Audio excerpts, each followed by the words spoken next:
Welcome back, everybody. Okay, so we have an excellent find. We were able to get this off of one of the neighborhood garage sale pages for nothing. This is a 7.75 pound-feet of torque pressure washer, 2700 PSI max. As you can see, it's a Troy built. Problem that we're having here is we can't get this thing started. So today we're going to dig into it and see what it is that's happening, see if we can fix it. Then we'll have ourselves a pressure washer. So let's go. Okay, so we filled it up with gasoline and there's a small leak and it's coming out of the bottom of the carburetor. So what we've done is we've put a pair of vice grips on the fuel line to prevent the leak from continuing. Now what we need to do is let's first check the spark plug. There are 3 elements that you have to have in order to have an engine that runs. That's air, fuel, and spark.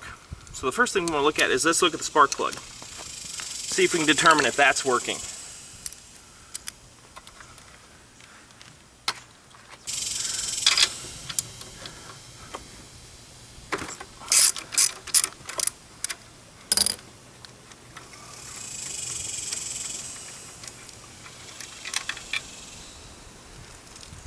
Well, the spark plug is covered in gasoline. It also looks like it's pretty fouled out, so we're going to need to replace that just to be safe. It may still work.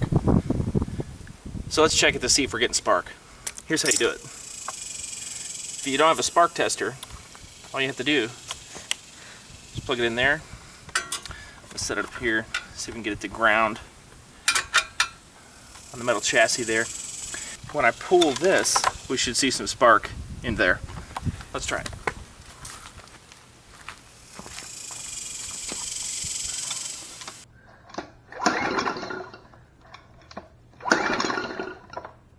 Okay, so we know we've got spark. Next thing we need to do is we need to check on fuel. So we know that we have a fuel leak. So what I want to do, take off this cover, take a look at the carburetor itself, see if we're missing any parts.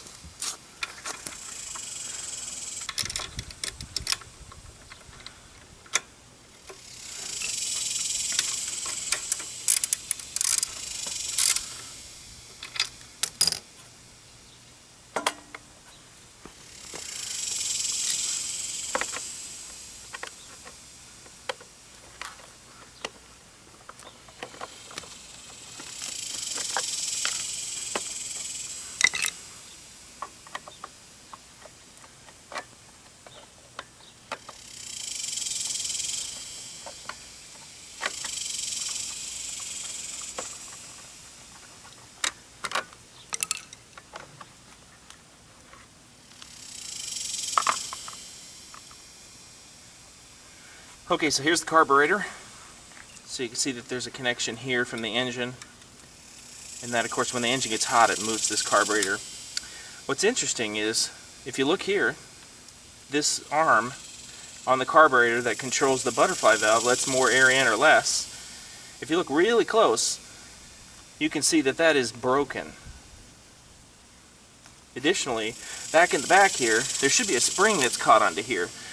So I think what's happening is, as the fuel is coming in from the fuel tank, it's flooding this carburetor because there's no spring here to turn it off.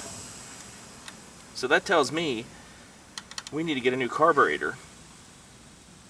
So let's head to the store, get a new carburetor, and come back and fix it. Okay, back from the store, we've got our new carburetor. Let's get the old one off.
Okay, we've got our carburetor installed.